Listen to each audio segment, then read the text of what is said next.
दिल्ली के एक posh colony में एक सेठ जी अपने पूरे परिवार के साथ रहते थे। उनके परिवार में उनकी पत्नी अंजलि और उनकी 15 साल की बेटी निशा रहती थी। सेठ जी का सोने का व्यापार था। व्यापार काफ़ी अच्छा चल रहा था। सेठ जी का परिवार बहुत खुश रहता था। एक दिन निशा अपनी दोस्त के साथ कोचिंग से घर वापस आ रही थी, तो निशा की दोस्त को मार्केट में कुछ शॉपिंग करनी थी, तो निशा भी उसके साथ चल दी।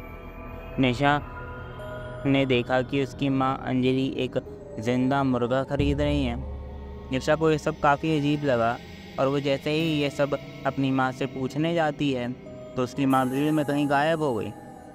निशा के दिल में अब ये बात घर कर गई। उसे बिल्कुल समझ नहीं आ रहा था कि उसकी इतनी प्यारी माँ ने ऐसा क्यों किया। निशा घर वापस आ चुकी थी। रात को जब सभी लोग एक साथ खाना खाने पहुँचे तो निशा को अचानक मुर्गे वाली बात याद आई। तो उसने बर्तन में देखा तो गोभी की सब्जी थी। निशा सोचने लगी कि आखिर वो मुर्गा गया कहाँ। निशा से अब और नहीं रहा गया तो उसने अपनी माँ से पूछ ही लिया। निशा ने पूछा कि माँ, मैंने आज आपको मार्केट से जिंदा मुर्गा खरीदते हुए देखा था, तो मुर्गा कहाँ गया। जगदीश प्रसाद, जो कि निशा के पिता हैं, वो भी वहीं खाना खा रहे थे। दोनों ही अंजलि के जवाब का इंतज़ार कर रहे थे। अंजलि ने कहा, निशा, तुमने कुछ और देखा होगा या तुम्हें कोई भ्रम हुआ होगा। मैं भला मुर्गा क्यों खरीदूंगी, हम तीनों बहुत शाकाहारी हैं। अंजलि ने ये बात टाल दी। सब लोग फिर से खाना खाने लगे।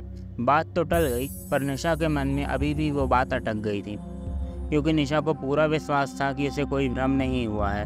और ऐसे ही दिन बीतते चले गए। एक रात निशा देर रात पढ़ाई कर रही थी तो उसे कमरे के बाहर से कुछ आवाज़ आई। वो आवाज़ सुनकर उठी और बाहर गई तो उसने देखा कि मम्मी अंजलि अपने हाथ में एक बड़ा सा थैला लिए कहीं पर जा रही हैं।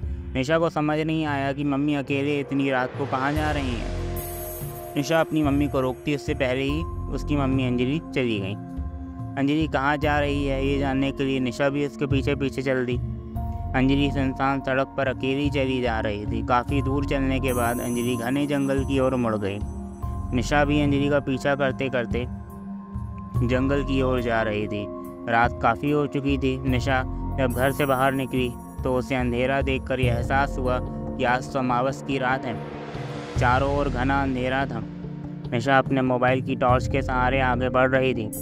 अंजलि जंगल के रास्ते में चली जा रही थी। तभी वो एक कुटिया के सामने जाकर रुक गई। कुछ देर बाद कुटिया से एक काले कपड़े पहना हुआ एक तांत्रिक निकला। वो तांत्रिक और अंजलि दोनों साथ साथ चल दिए। कुछ दूर जाकर दोनों रुक गए। अंजलि वहाँ बने हुए एक चक्र के बीचों बीच जाकर बैठ गई। उस तांत्रिक ने उसके चारों ओर खोपड़ी रख दी और अंजलि तांत्रिक दोनों ही कोई अजीब सा मंत्र पढ़ने लगे। निशा पत्थर के पीछे छुपकर ये सब देख रही थी। कुछ देर बाद अंजलि ने अपने थैले से एक मुर्गा निकाला और उसे अपने सामने रख दिया। वो मुर्गा बेचारा डरा सहमा सा चुपचाप बैठा रहा। कुछ देर बाद अंजलि ने अपने पास रखी तलवार उठाई और मुर्गे के 2 भाग कर दिए। उसका खून एक कटोरे में लेकर किसी अदृश्य शक्ति के सामने रख दिया। कुछ ही समय में वो कटोरा खाली हो गया। ये सब देखकर निशा बहुत डर गई और तुरंत घर की ओर भाग गई। निशा अपने बिस्तर में सोने की बहुत कोशिश कर रही थी, पर उसे नींद ही नहीं आ रही थी। बार बार उसे वही डरावनी चीज़ें याद आ रही थी, लेकिन जैसे जैसे करके वो सो गई। सुबह निशा जब सोकर उठी तो सब कुछ नॉर्मल था। अंजलि वापस घर आ गई थी और वो बिल्कुल सामान्य थी, जैसे पिछली रात कुछ हुआ ही ना हो। निशा तो अपनी माँ अंजलि से दूर ही थी। उसे अब अपनी माँ से डर लगने लगा था। निशा ने मौका देखकर अपने पापा को पिछली रात की सारी बात बता दी, तो उसके पापा को तो विश्वास ही नहीं हुआ। उन्होंने निशा को ही डांट दिया और ऐसी बकवास ना करने की सख्त हिदायत दे दी, पर निशा भी अपनी बात पर अड़ी रही। तो उसके पापा ने कहा कि ठीक है, मैं देखता हूँ, तुम इन सब बातों पर ध्यान मत दो और चुपचाप अपनी पढ़ाई करो। उसी रात जगदीश प्रसाद पूरी तरह से तैयार थे अंजलि के बाहर जाने के लिए। उन्हें सोच रखा था कि मैं इसे रंगे हाथ पकड़ूंगा, और उस रात अंजलि कहीं गई ही नहीं। वो तो मस्त आराम से अपने बिस्तर पर सोती रही। जगदीश प्रसाद पूरी रात इंतज़ार करते रहे, पर अंजलि तो एक बार भी नहीं उठी। तो वह हुई तो जगदीश प्रसाद को निशा पर बहुत गुस्सा आया कि उनने उससे झूठ क्यों बोला। बेवजह उनकी नींद खराब हो गई। अगले दिन सुबह उठने पर जगदीश प्रसाद ने अपनी बेटी निशा को बहुत डांटा, पर निशा अपनी बात पर फिर भी अड़ी रही।